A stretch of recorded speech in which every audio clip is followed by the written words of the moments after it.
DZXL 558 Tatak RMN.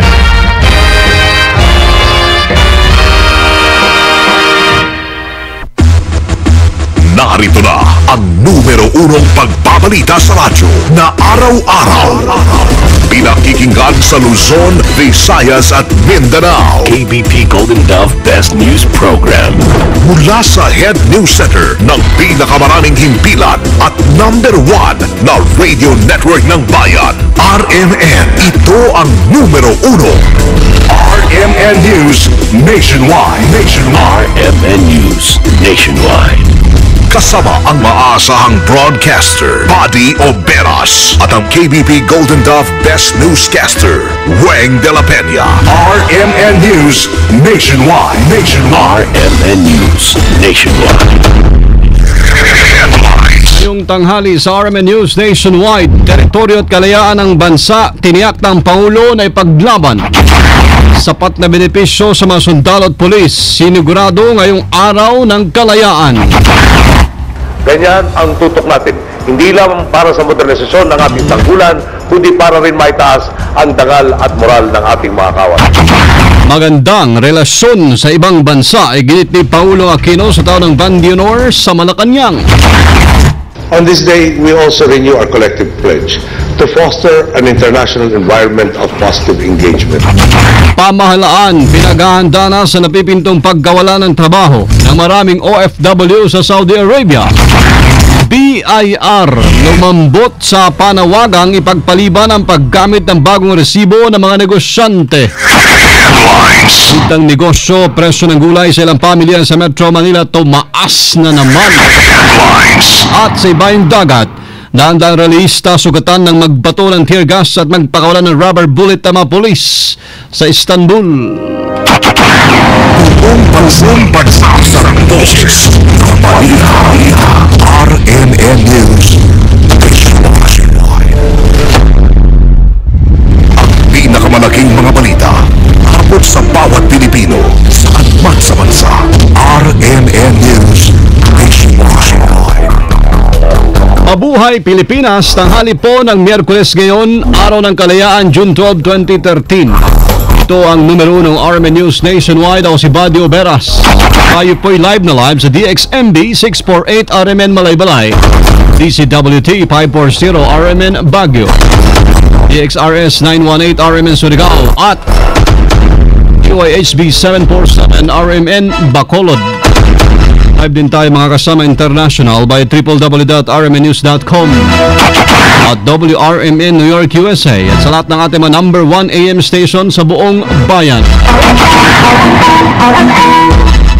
Kasabay po ng araw ng kasarinlan, ipinagmalaki ng Pangulong Noynoy Aquino ang mga nagawa ng kanyang administrasyon para ipagtanggol ang teritoryo at kalayaan ng bansa.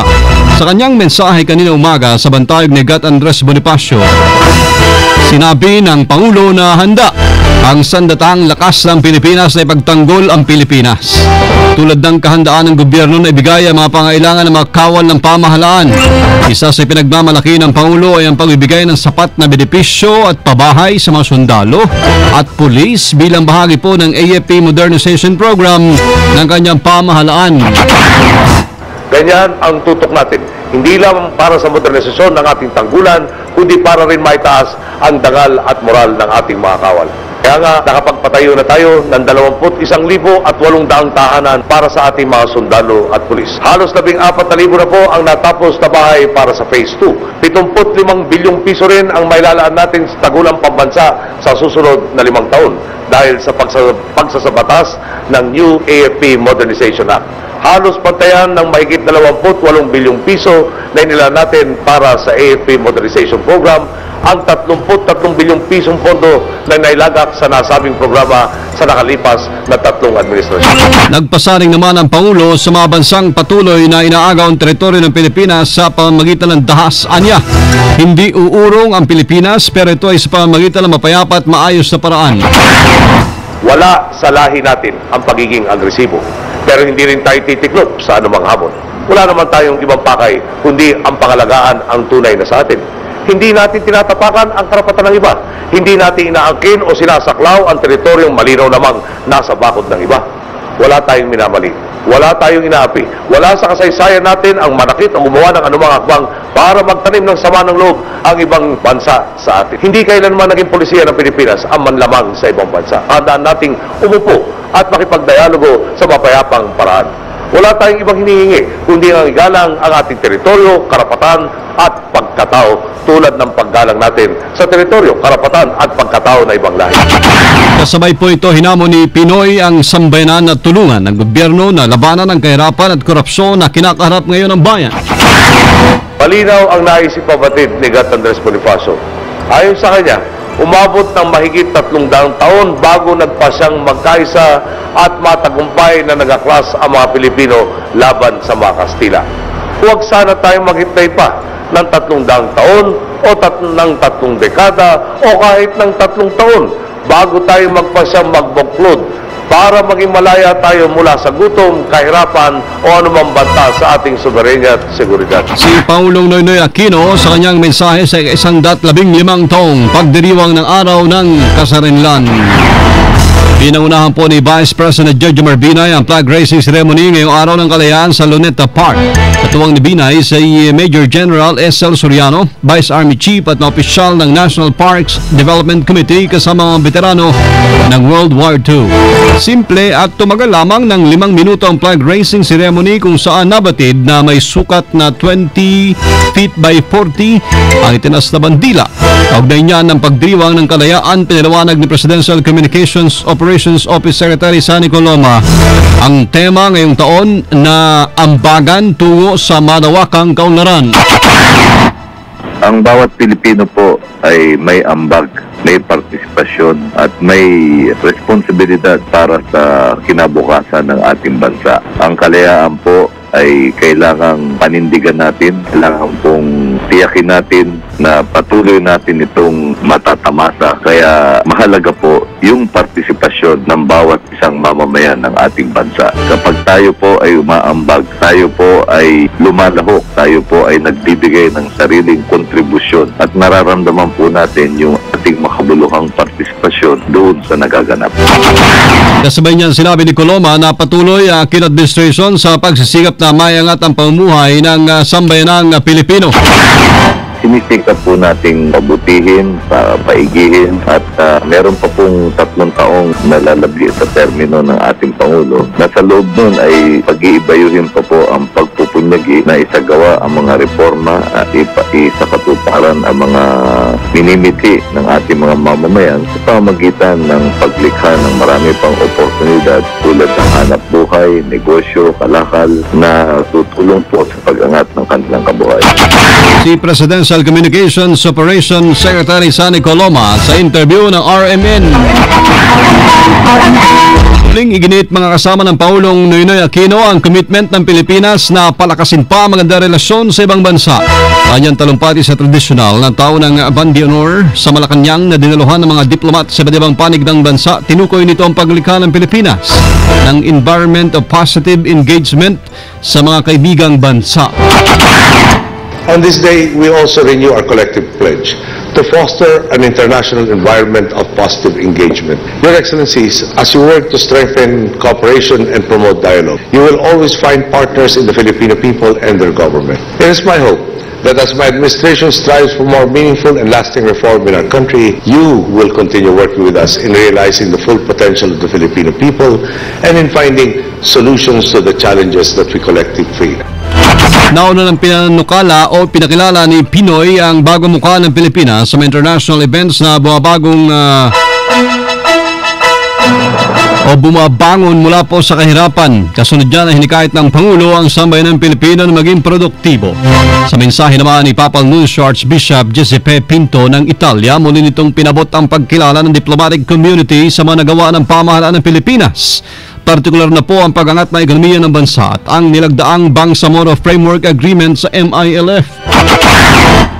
The journey towards the full implementation of the legal instrument with the anticipated conclusion of the annexes coincides with the path to a better understanding and intensification of dialogue between religions and cultures, for a future of harmony and collaboration in the areas covered by the historic agreement, together with my distinguished colleagues, the heads of diplomatic missions, I would like to renew the most cordial best wishes to you, Mr. President, and to the noble Filipino people on this happy occasion.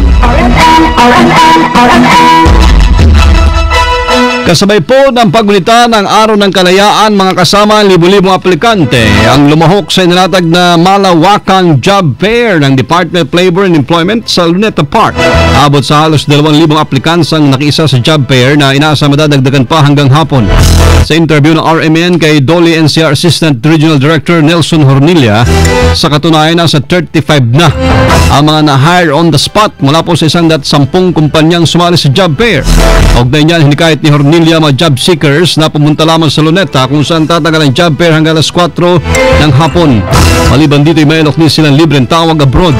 Para sa mamay kaanak po na nasa ibang bansa yan, naroon din ang mga booth ng NBI, SSS, NSO, BIR, PhilHealth at Pag-ibig na nagbibigay naman ng mga assistance. Ito po, rain or shine. So, ito, umulan umaraw, nandito kami hanggang alas 4, hindi kami atras, pati yung mga employers. Unang tip po, magdala po kayo ng payo, kapote, o sumpero, ano po. Dapat magdala rin po sila ng maraming resume or biodata dahil pwede po silang mag-apply. Kung gusto nilang applyan lahat yung company dito, pwede po yun. And then, kung meron po silang NBI, SSS number, PIN, it will help. Plus yung pong mga certificate of employment nila. Bukod sa Maynila, nagsagawa rin ng job fair ang Dole sa Southern Luzon. Ngayon din sa Bulacan at sa iba't iba pang panig ho ng Pilipinas. Samantala, pinaghahanda na ng Filipino Migrants Group ang pamahalaan sa napipintong pagkawala ng trabaho ng malaking bilang ng OFW sa Saudi Arabia. Ayon sa grupo, 120,000 ang direktahong apektado ng Saudization, kabilang na ang 28,000 undocumented OFWs. 10,000 hanggang 12,000 Pinoy workers ang patuloy na humingi ng tulong sa gobyerno para makauwi na ng Pilipinas. Habang ang ilan ay nagsusumikap na maisaayos ang kanilang mga dokumento, higit sa 200 na rin ang napawi ng pamahalaan bukod pa sa 5,000 na i-repatriate mula sa Syria. Sa ngayon po ay nasa 2.3 million ang overseas Filipino workers sa Middle East at 1.5 million ay nasa Saudi Arabia. Hindi na tuloy ang implementasyon ng panukala sa paggamit ng mga bagong resibo sa Hulyo 1. Ayon kay Bureau of Internal Revenue Commissioner Kim Inares, sa Agosto 31 na lamang sisimula ng pagpapatupad po niyan. Tuyo pang mabigyan aniya na mas mahabang panahon ang mga negosyante na mapag-imprenta ng mga bagong resibo. Nabanggit naman ng BIR chief na ipinukala nila na magkaroon ng bagong resibo dahil sa mga natanggap na reklamo. Kaugnay po na mamuna yung mga sindikato na nagbibenta ng peking resibo sa mga negosyanteng gustong takasan ng tamang buwis. Ang mga bagong resibo aniya may security features at 5 taong expiration mula nang maimprenta. RMN News Network. Tumaas po ang presyo ng gulay mga kasama sa pamilihan sa Metro Manila. Sa Mega Q-Mart sa QC, umabot sa halos 10 piso ay tinaas na presyo ng mga gulay, partikular na repolyo, bagyo beans at sibuyas. Ayon sa mga tindero at tindera, ang pagtataas ng presyo ay kasunod ng malakas na pag-ulan daw sa iba't ibang parte ng Pilipinas kung saan nasira ang ilang pananim na gulay. Samantala, inaasahan tataas din ang presyo ng pechay, kamatis, talong, string beans at ampalaya sa masusunod na linggo. Sinasabing nakaapekto rin sa pagmamahal ng gulay ang pagtataas ng presyo ng produktong petrolyo noong mga nagdaang araw. RMN News Sa Turkey, handang release ang sugatan matapos batuhin ng mga paputok, tear gas at rubber bullets sa mga pulis dahil sa ilang araw ng kilos protesta sa Taksim Square sa Istanbul. Sa ulat ng ilang araw na payapang protesta ay lumala kung saan nagkaroon ng batuhan ng tear gas sa pagitan ng mga pulis at mga relista. Kinukundi na pala ng mga relista ang pagdemolish sa Taksim Square para gawing isang mall. Nagsimulang magkampo sa nasabing parke ang mga nagpoprotesta noong Mayo 28. Samantala, nagmatigas si Turkey Prime Minister Recep Tayyip Erdogan na manatili sa pwesto sa kabila ng protesta ng mga mamayan laban sa kanya. Nilinaw ng punong ministro na hindi luluhod ang gobyerno sa demanda mga nag-aaklas at inaming nauubos ang kanyang pasensya sa mga demonstrador. Live tayo mga kasama mula po sa RMN News Center, Makati City, Metro Manila, Philippines. Inyong narinig ang numero 1 RMN News nationwide ay Miyerkules, June 12, 2013. Sa mga taga Naga. Susunod na po dyan si kasamang Ed Ventura sa RMN News Diretso, Balitang Naga. DWNX 91.1 FM. Panoorin namin naging pagbabalita ngayon alas 12 ng tanghali. Sa YouTube pa rin, itype lamang ang RMN News Nationwide. Kasama niyo po sa serbisyo publiko sa ngalan ni Weng de la Peña, ako si Buddy Oberas. Dito pa rin sa tahanan na may pinakamaraming number 1 sa 2013. Pinakamaraming himpilan sa 2013. RMN, radyo mo nationwide. 60 years ng maasahang public service nationwide. Pinakamalaking mga balita tungkol sa bawat Pilipino saan man sa bansa. RMN News Nationwide. Alas 12:17.